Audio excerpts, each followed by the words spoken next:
Season 32, War 12. We are going up against SSX1 today. They are currently ranked 4th. We are currently ranked 2nd. It is the last war of the season. So, throwing the big boosts on. We want to win. My tactic for this Havoc is let him hit my block and reparry. That will give him a little bit of power drain, because when he hits your block with energy or non-contact based attacks, it power drains him. And then I'm also going to try to drain him with my infection, and that's going to prevent him from being able to build plasmas on me as long as I can consistently do that throughout the fight.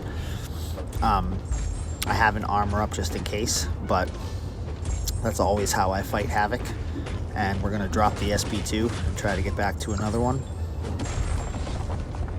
Meanwhile, we're keeping his power in check. Drop another SP2 here. And that's a wrap.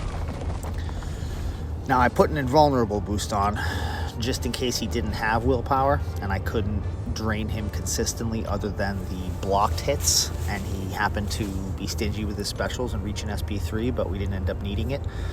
It's going to carry over into this fight against Jabari though. So now we're swapping out for mutant boosts, and the goal here is going to be build to my SP2 with a Paco and hopefully cycle them back to back.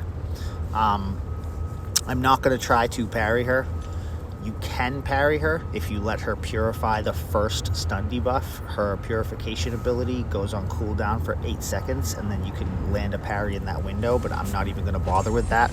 I'm just going to bait heavies for openings. Now right there, I'm not really sure what happened. I must have taken my my hand off a block, but I lose my invulnerable boost right away, so that was fun. Not really much to worry about though. Now here, I practiced punishing her special 1 without dexing it, because you don't want to dex it, because that ensnare debuff she puts on you lowers your dex ability accuracy. And I found that if I took the first hit on block and just moved back a little bit out of way of the second hit, I could then take the third hit on block and still be close enough to actually punish it. Now our special 2 pushes us to a special 3, so I drop it right away, and that's going to wrap her up. So that was path 4 in section 1. In section 2, we are moving to path 7, and that is the extent of my war. It's a short one today.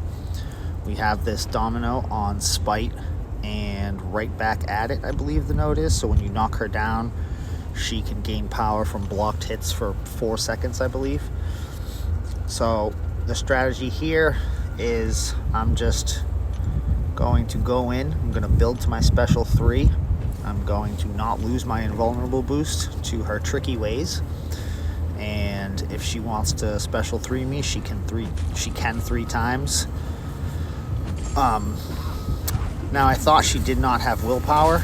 My alliance mate did a willpower check on one of this dude's other champs, and he told me she didn't have willpower, so I just went into it thinking I was going to go to special 3, and I noticed that she did have it at that point in the fight, but I decided just to stick with my special 3 strategy rather than the special 2s back to back to back.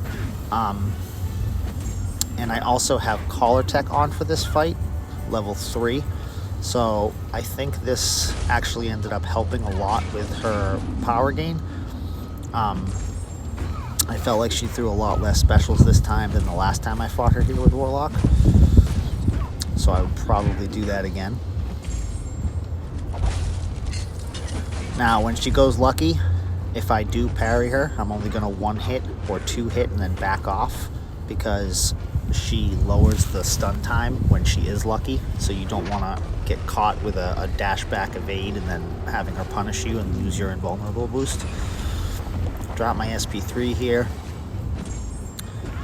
And now I pretty much have this fight in the bag. I also put max suicides on for this section 2 because I'm using Warlock, and then I'm making Cable a horseman for this Terax here.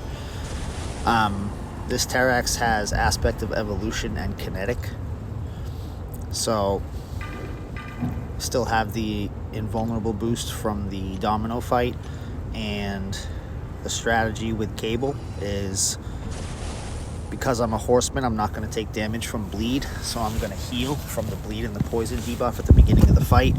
I'm going to have increased attack from my boosts and from the suicides, and we're just going to parry heavy this whole fight and not worry about his rock shield or anything. I didn't think I would need the invulnerable boost, but we had it on from the last fight anyway, so it's just a added benefit for this fight, although we didn't even end up using it. He melts so fast here with this strategy. That's it. So we did end up losing this one. We died 6 times and they died 4 times, and congrats to SSX1. I think this win is going to push them into the top 3. And I think it's going to push us down to either 4, 5, or 6. But that's a wrap.